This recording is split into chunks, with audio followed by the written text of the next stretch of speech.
Hello everyone. তো আজ ছিল আমার বোনের বার্থডে। তো এখানে প্রিপারেশন সব শুরু হয়ে গেছে, আর দেখো সবাই মিলে কাজকর্ম শুরু করে দিয়েছে, আর আমি দেখো আমার নিজেকে দেখাচ্ছি।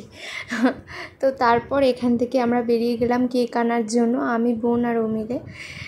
তো একটু মজা করছিলাম আর কি। তো তারপর তিনজনে বেরিয়ে গেলাম। তো তারপর এখানে দেখছিলাম বোনের জন্য জামা। তো এখান থেকে পছন্দ হয়নি, তারপরে চলে গেলাম মিয়া মোড়ে কেক নেওয়ার জন্য। তো ওখানে গিয়ে কেক পছন্দ করতে একটু সময় লেগে যাচ্ছিলো, কারণ আমরা যেরকমটা চাচ্ছিলাম সেরকমটা ওখানে কালেকশন বেশি ছিল না। তো যাই হোক, নিতে তো হবেই। তো ওখান থেকে একটা কেক নিয়ে নিলাম। এই যে দেখো, কেক ছিল মোটামুটি, কিন্তু আমরা যেরকম টাইপের চাইছিলাম সেরকম টাইপের ছিল না। তো তাও এখান থেকে একটা নিয়ে নিলাম পছন্দ মতো। তো তারপরে এখান থেকে কেক টেক নিয়ে তারপরে চলে আসলাম সুমনদার দোকানে। তো এখানে আমরা সবাই একটু কথা বলছিলাম।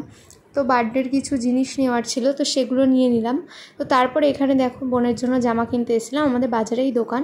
তো এখান থেকে একটা ওয়ান পিস নিয়ে নিলাম বোনের জন্য। তো নিয়ে ঠিয়ে তারপর বাড়ি চলে আসলাম। তো বাড়ি এসে আবার বসলাম বেলুন ফোলানোর জন্য। বার্থডে গার্ল নিজেই নিজের বার্থডের বেলুন ফোলাচ্ছে আর কি। তো তারপর এখানে বেলুন টেলুন ফুলিয়ে এখানে দেখো মা রান্না করছিল আর কি। কারোর মুখ দেখা যাচ্ছে না। তারপর দেখো বার্থডে গার্ল একদম রেডি কেক কাটার জন্য, আর আমরা সবাই দাঁড়িয়ে পড়েছি। এই যে দেখো ওর বান্ধবীরা আর ওর দাদা ক্যামেরা করছিল আর কি, আর আমি নিজেকে আবারও দেখাচ্ছিলাম। তো তারপর এখানে বার্থডের কেক কাটা হবে আর কি।